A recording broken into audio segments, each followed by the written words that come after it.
Bonsoir à tous, mes amis de la vie réelle et de la vie virtuelle. Je vous retrouve encore une fois pour, une fois n'est pas coutume, vous parler politique. J'espère que vous allez bien en cette soirée que je qualifierais de funèbre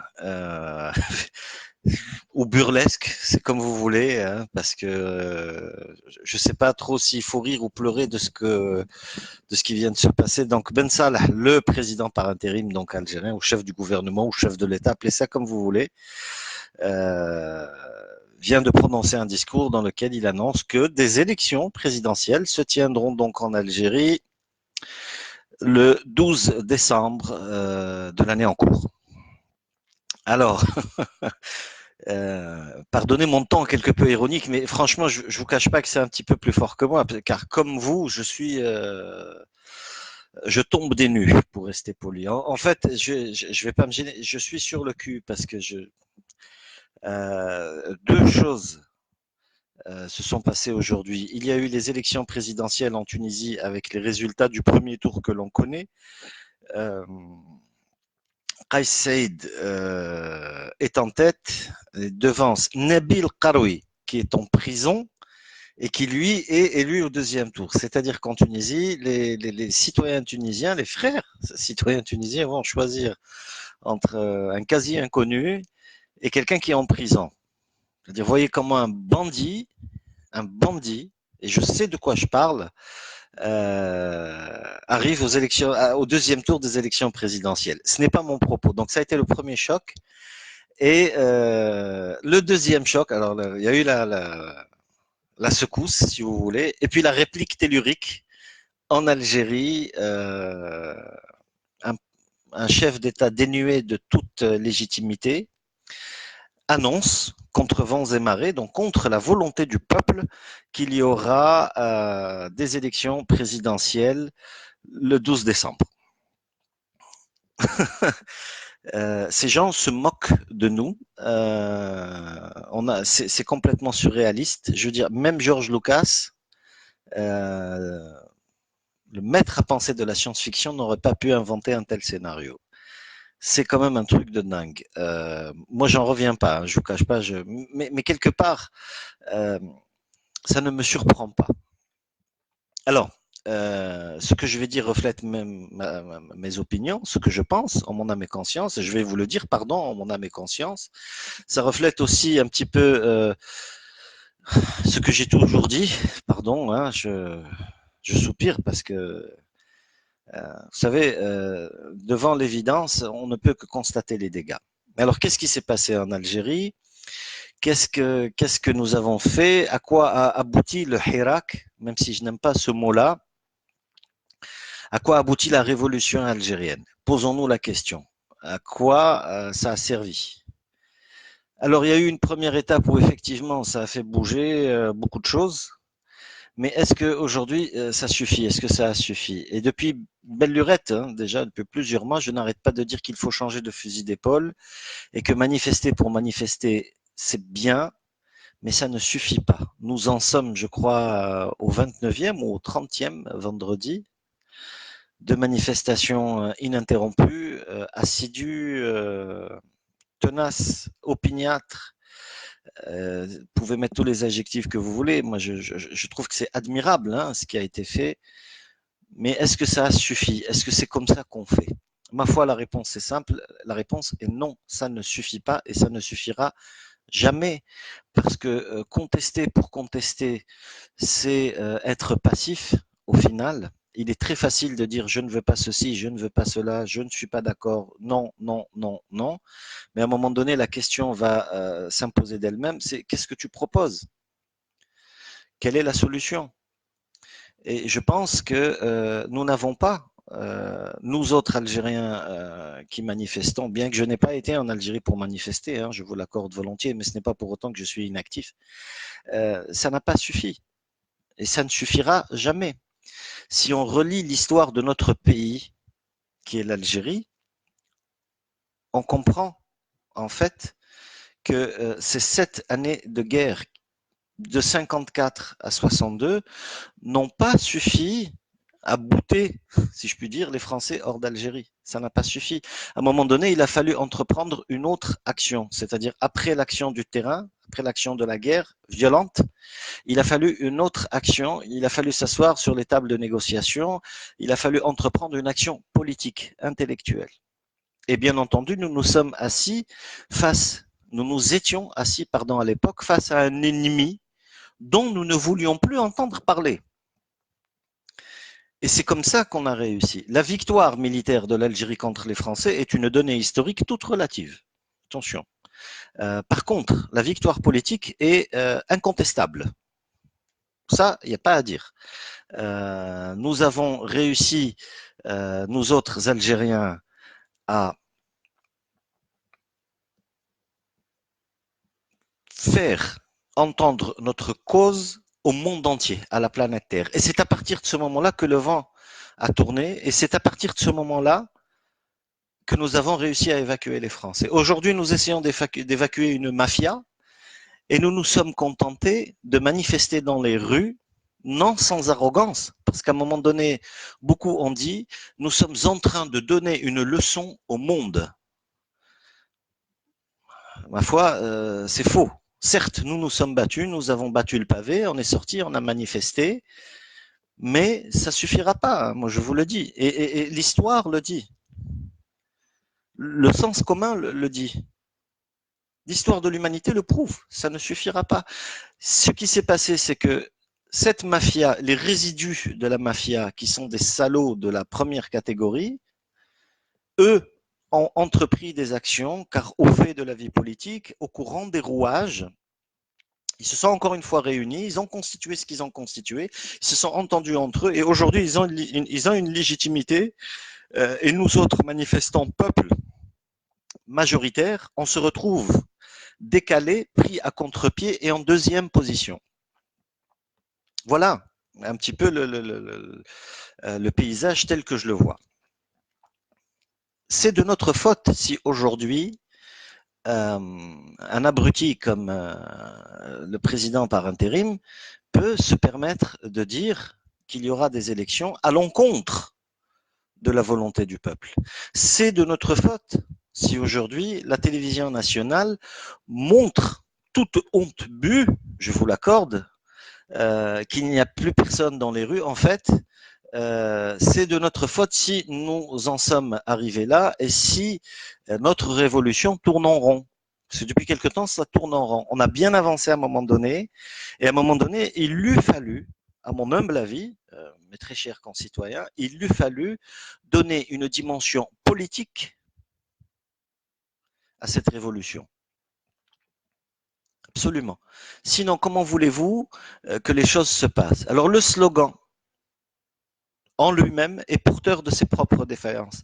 Yitnahaw ga, qu'ils partent tous. Sauf que qui va enlever ces gens-là? On a vu des gens partir en prison, chefs du gouvernement, les ministres, les machins, les chefs de parti et tout. Ok, banco. Et après, qu'est-ce qu'on fait? C'est le même discours que je tenais il y a plusieurs mois. À l'heure où je vous parle, il n'est pas encore trop tard. Mais est-ce qu'on va continuer à sortir dans la rue ou est-ce qu'on va se décider à l'action, à agir?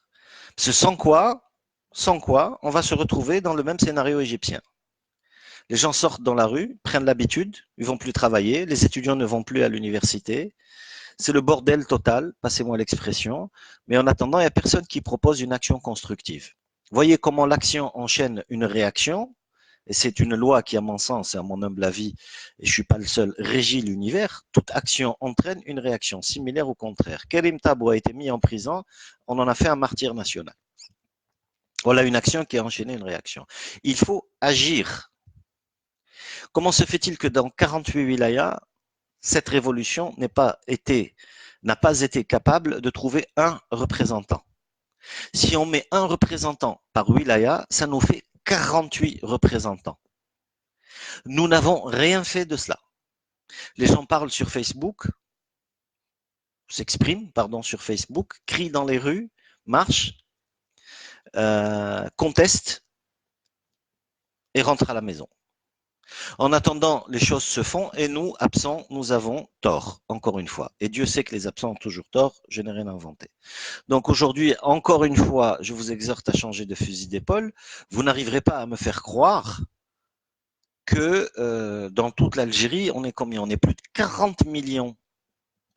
Il n'y a pas une dizaine ou une quarantaine de personnes, allez, 1% de la population, ou moins que ça, je ne sais pas, je vous laisse faire les calculs. Vous n'arriverez pas à me faire croire qu'on ne veut pas réunir 48 personnes, un bonhomme. Je dis bonhomme, ça peut être des femmes aussi, attention, parce que les féministes après. Une personne qui puisse représenter sa propre wilaya. C'est quand même dingue. Je cite encore une fois Karim Tabou, à lui seul, s'il avait pris l'initiative de dire je parle, je veux parler pour un tel, un tel, un tel, il aurait fédéré autour de lui toute la Kabylie. J'en suis sûr et certain. Et les autres.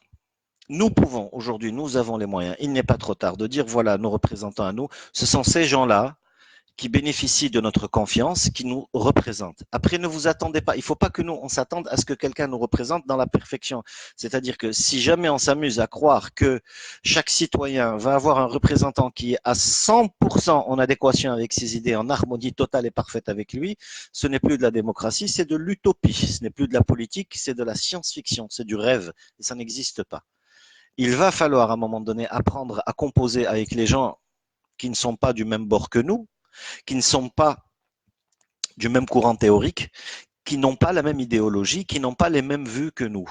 Il va falloir apprendre à s'asseoir, même si on n'est pas d'accord, à s'asseoir ensemble pour discuter de l'avenir de notre pays. Parce que l'avenir de notre pays est en train de se décider entre des gens qui, eux, savent s'asseoir autour d'une table, discuter, dessiner une stratégie, planifier et entreprendre une action.